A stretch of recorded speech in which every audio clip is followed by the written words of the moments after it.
Association. I'm George C. Roby. I'm a retired Chicago police officer who started my career in 1966 in this very community.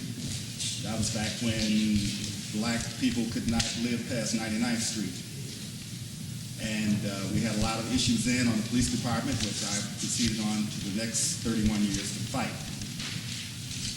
I'm a long-time 30-year resident of South Shore. And during my 31 years on the police department, I certainly struggled for fairness and equality within the department. I provided testimony and documentation to the United States Attorney, resulting in many successful federal lawsuits, and certainly the changes that we now see within the police department with African Americans rising to the ranks and women on the police department. I also would like to inform you of the Illinois state law that bears my name, and that being the uninsured motorist law. That law, which of course requires the insurance company to provide a rider for your medical care when someone without insurance hits you, that bears my name. That's a law that I legislated over 25 years ago. During my tenure of the Chicago Police Department, certainly I received many distinguished awards. One that I'm proud of from the African American Police League, that being the Law Enforcement Distinguished Community Service Award. I also received the Law Enforcement Career Recognition from the City of Chicago. I've mentored Chicago public school children, and I've successfully managed judicial campaigns for African American judges. I'm an alumnus of Chicago State, majored in psychology and criminal justice. Married to the same lovely lady for 32 years, and I promote school prayer. Two of the organizations that I am seeking endorsements from have a legacy of racism in our country. One is the American Legion, and in this city, the Fraternal Order of Police. They approached me, and I'm adamantly getting their endorsements based on the fact that both of these organizations fought tooth and nail to have equal African-American representations for the last 30 years. The American Legion, I was a member of the Chicago Police Post Band, which was sponsored by the American Legion, and they had no black officers, and we fought almost physically to make that happen. And now they at least have state officers. I'm not sure about the number of national officers. In addition, the Fraternal Order of Police, during the 1970s, I refused to pay dues to that organization as required by my employment because they fought affirmative action. Both of these organizations have made some inroads, so I want to make a point to stay in their faces to make sure that they treat our community fairly. And I thank you. Good evening, everybody. Good evening. Thank you so much for taking the time to come out on a cold night. My initial presentation will be relatively brief. I'm the state senator just north of here, in the 13th legislative district. And some of you I've met or had occasion to talk to at various community meetings, but I don't represent this area right now, all this far south. So for many of you, you're meeting me for the first time, and what I'd like to do is just give you a simple introduction. The first thing that usually people ask of me is, where'd you get this funny name, Obama? Although they don't always say it right. Sometimes they call me Alabama or Yo Mama, but it's actually Obama. My father was from Kenya, from Africa. That's where I got my name from. My mother was from Kansas, which is where I got my accent from.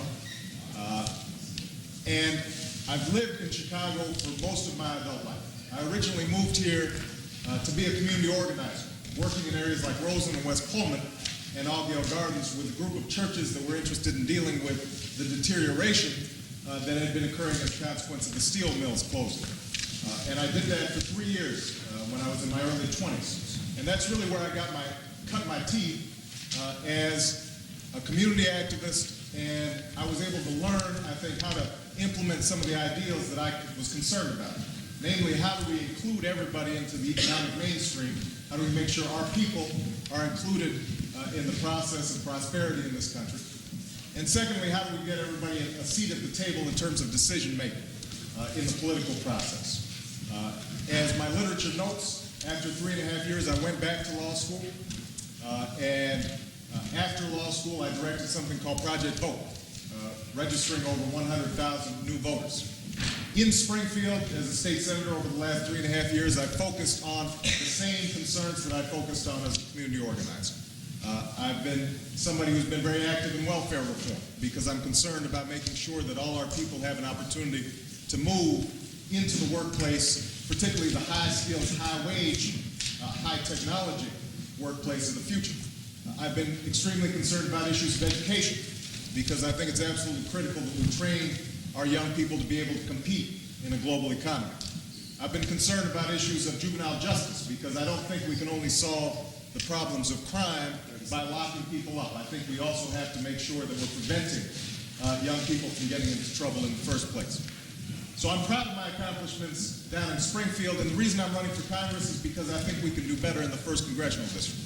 This is a historic district. This was the first African-American district in the country, the longest reigning district in the country, and so for that reason I think it's important we've got leadership with some vision, and I think I can provide that, and I look forward to answering your questions.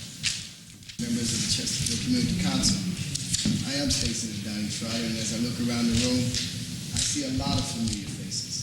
Why? It's because for the past 8 years, I have been your voice in Springfield. For the past 3 elections, you have sent me to Springfield to represent you. And I'm running now for Congress because the leadership that you expected of me in Springfield, I expect of our congressman in Washington, D.C. For 7 years, the same period that I basically served in Springfield, I have lived up to your expectations. And we have high expectations in this community. 3 of the ones that we really cherish the most is we want someone that we elect to office to enhance the quality of life for the citizens. I've done that. I have passed legislation down in Springfield that has been the role model for the whole country. I am one of the chief architects of the Kid Care Law, which is one of the most comprehensive child insurance programs in this country. In addition to that, I have also sponsored legislation dealing with the quality of life for our seniors, and that is addressing prostate cancer. We know that prostate cancer is the #1 killer of African American men from 47 years of age until death. I have also sponsored the breast cancer legislation, have promoted and also passed and had signed into law the motor voter group. Those things that we know are necessary to make our neighborhoods viable. But also we have an expectation of those we elect to office to enrich our lives. As the Democratic spokesperson on appropriations, I sit at a table that we look and actually cut up the pie of $44 billion.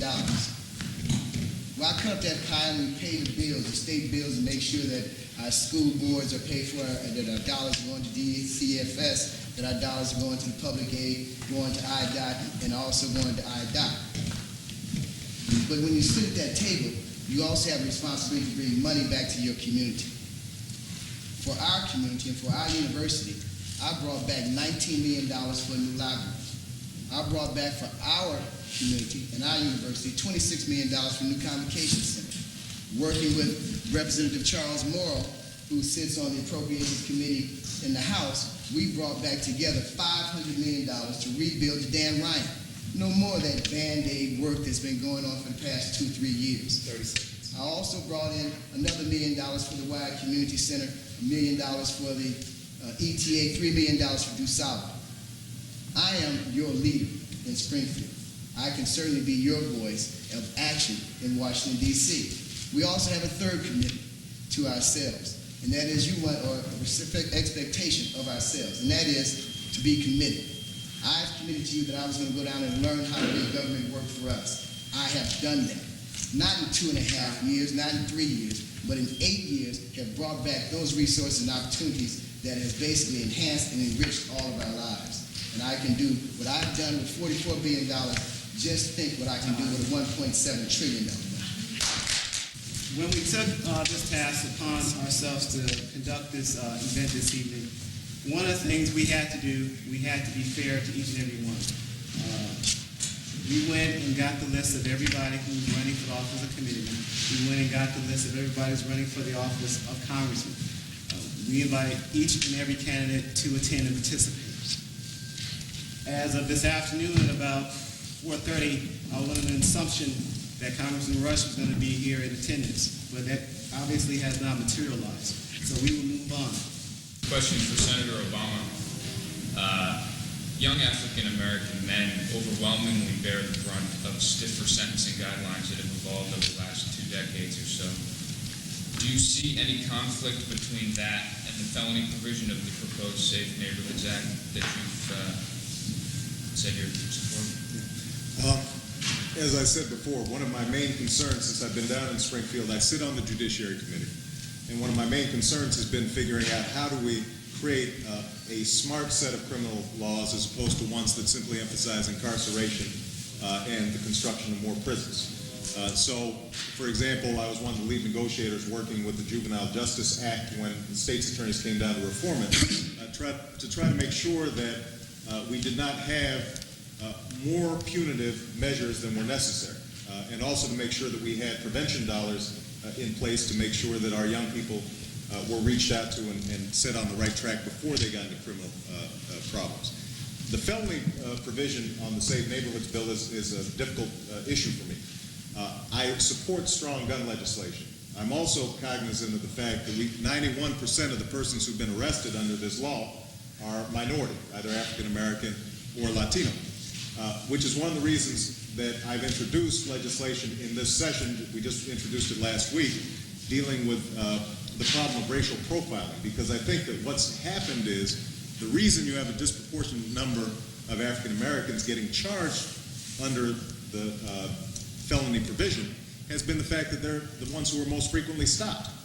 And if we have racial profiling legislation that makes sure that driving while black is not a crime, then I think that we will not see a disproportionate amount of African Americans targeted under the bill. Now, I think there's also going to have to be some systematic work done with the police departments. And I'll just give you one example because I don't want to take too long on the answer.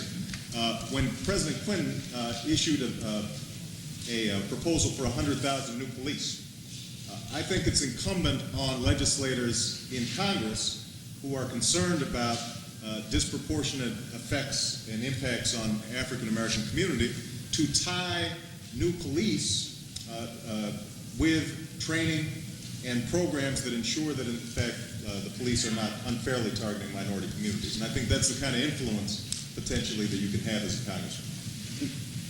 Mr. Washington, can I? Sure. Sort of rebuttal, if I may. Senator Barack Obama is a little disingenuous in his role in dealing with the Juvenile Justice Act. He, in fact, did sit on the task force, but the report that he brought back to the Democratic caucus was one that had no prevention dollars in the budget. I disagree with and that. as That's a not matter true, of fact, Senator how it Trotter. happened, Senator as Trotter, the that's appropriation not chairman true. and as the chairman of the Illinois Legislative Black Caucus, Senator, that's not I took the concerns to his task Senator, force that's not and true. told them that I, in fact, will put money in the budget for prevention. Senator, that because is not more true. importantly, the prevention dollars was more important than the intervention dollars, which was the half package that he brought back to the Democratic caucus. Well, let the truth be told in an audience. Senator, Well, that's simply not true. it's a matter of record. Well, It's a matter then of you need record to produce that get. record It's because a that's matter of not true, record. Senator. We get quick response, and then next question. We have quick response from Senator Obama, and then we'll go next. The truth of the matter is that Senator Trotter was not involved in any of these negotiations with respect to juvenile justice. Now, what is true, and this will come up, I think, to the extent that the debate ends up being between myself and Senator Trotter. I think what is true is that Senator Trotter's role as appropriations representative for the Democratic caucus, that any time we have recommendations with respect to appropriations, that he's going to have a role by virtue of that position. And I think There's only 4 people to the table. You which is true. And I do not deny the fact that he has that position by virtue of seniority down in the state Senate.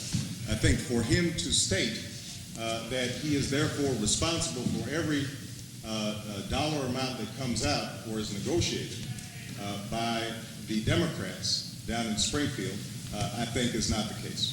And I'll leave it at that. Next question, be Mr. Roby, as you've lived in the South Shore for a long time, what can you say to a voter who will say, well, I respect Mr. Roby, but he hasn't held political office. What kind of clout could he bring to the job of a congressman, as a freshman congressman, first time being elected to office? How would you answer that? I would answer that by referring them to my lifelong dedication to community service.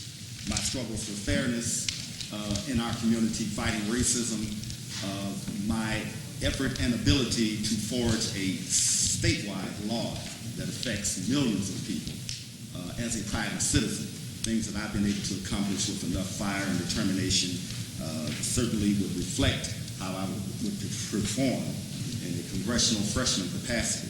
I would not just sit there waiting on seniority. I would actively negotiate terms for appropriations to serve my community. Question for Senator Trotter and then also for Mr. Rhodes. Senator Trotter, you've criticized Congressman Rush because you say that he's failed to identify a role for himself in Washington, and insofar as he's done that, he has failed his district. Is there a way to forge an identity without really becoming beholden to a particular agenda or beholden to a particular interest? You can be guns, you can be healthcare. How do you do that without becoming one-dimensional? Well, it's not one-dimensional. One, you have to have an open mind when you're in the legislature. I represent the 16th Senatorial District, which has 200,000 voters in it. However, I take a vote on issues that address the issues dealing with 11.7 million people in the state of Illinois. So you cannot be myopic on any issue. And you don't have to be an expert on any issue either. However, if you're going to be an advocate for a program in your community, you have to at least address those needs of your community.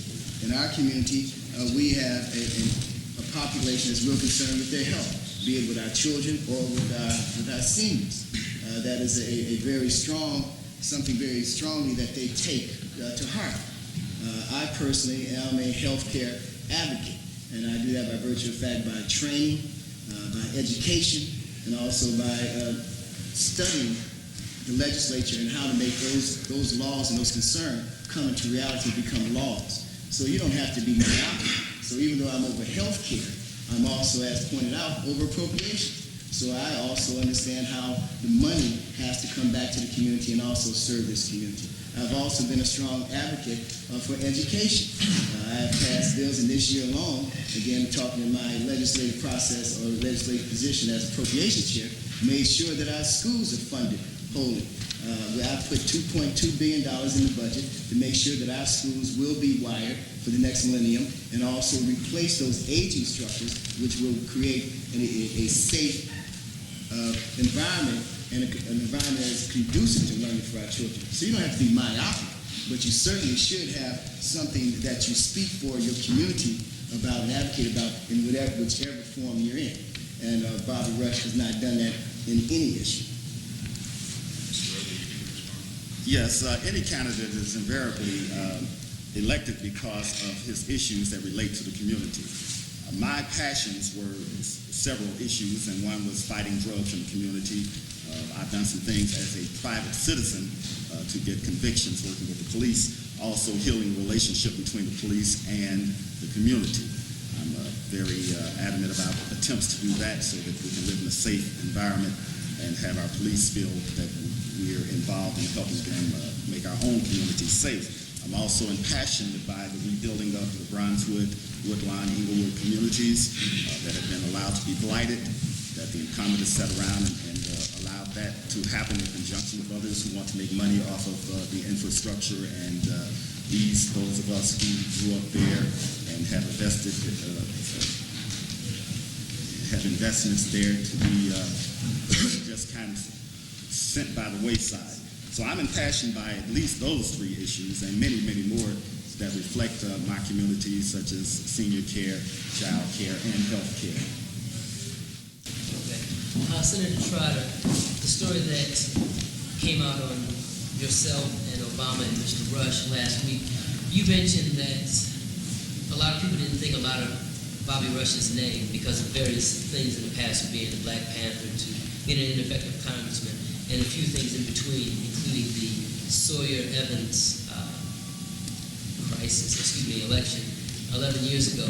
He basically said that was gibberish and that you're just bringing up the past to continue divisions that were existing in the community at the time. How do you respond to that charge? And also, the second part of that question is, at that time, when it was Sawyer and Evans and Daley, who did you support? at the time, well, we didn't have an opportunity to support neither one of them because a special election was called, and the election, we ended up with Mayor Daley as our mayor, so we didn't have that option. The answer to the question about gibberish and bringing up past, the question that you asked me initially is what did we hear in our polls when we were calling throughout the community? And I was saying in certain areas of this first congressional district, there were individuals who were not comfortable with Bobby Rush because of his role as a Black Panther, and that's a fact.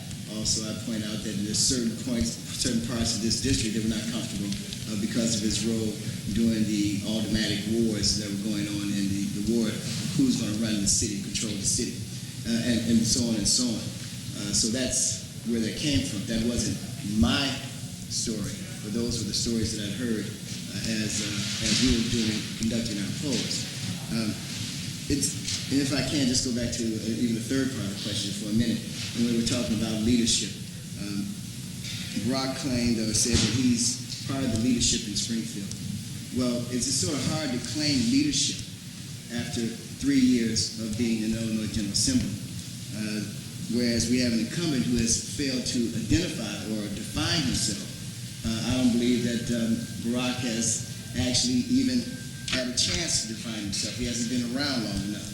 When we talk about gun control, 11 years ago when I was first elected, I was the chief sponsor of the ban on assault weapons.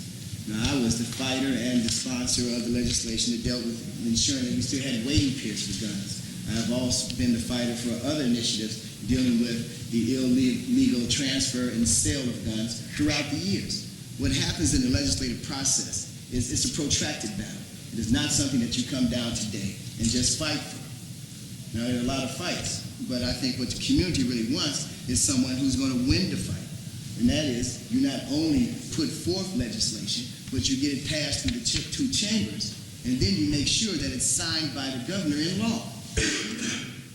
Of the three of us who are here today, I challenge each of them that I am the only one that has the record of accomplishments that can say that we have taken laws, we've taken ideas from the community, drafted it, passed it, and had it signed into law that actually benefits everyone here.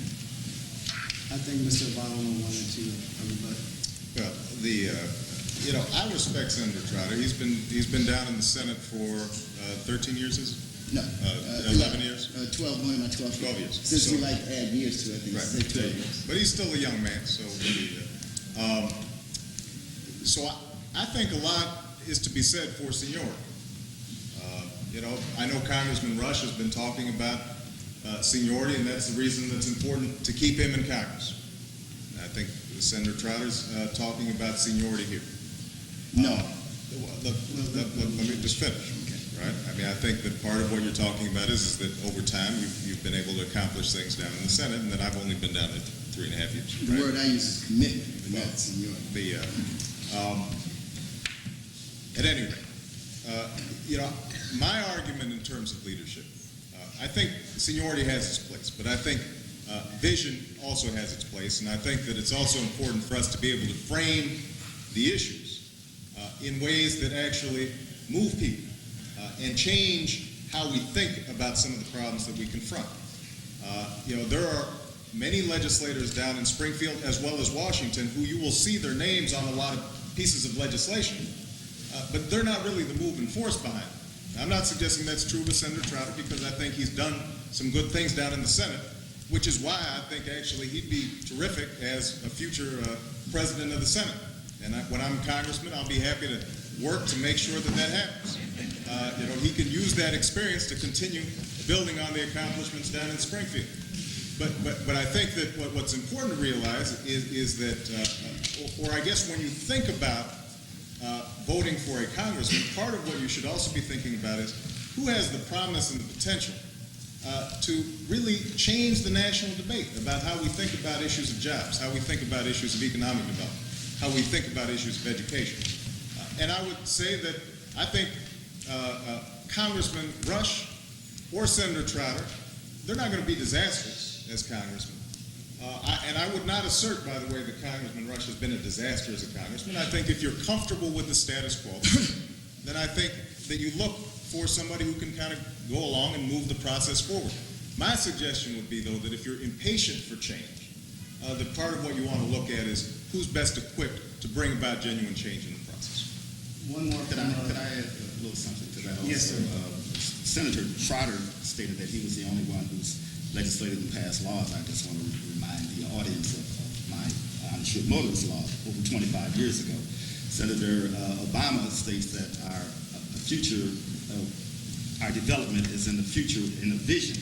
And I just want to remind the audience that I have dedicated my whole entire adult life towards being right, making others be right for our community, sacrificing a career, if you please, standing up, being punished for it, and surviving it all of my adult life. So it's not about the future, it's about what a person can do now. It's not about what they paid to do in the Illinois Senate. It's about what they have done above and beyond the call as a private citizen in addition to that.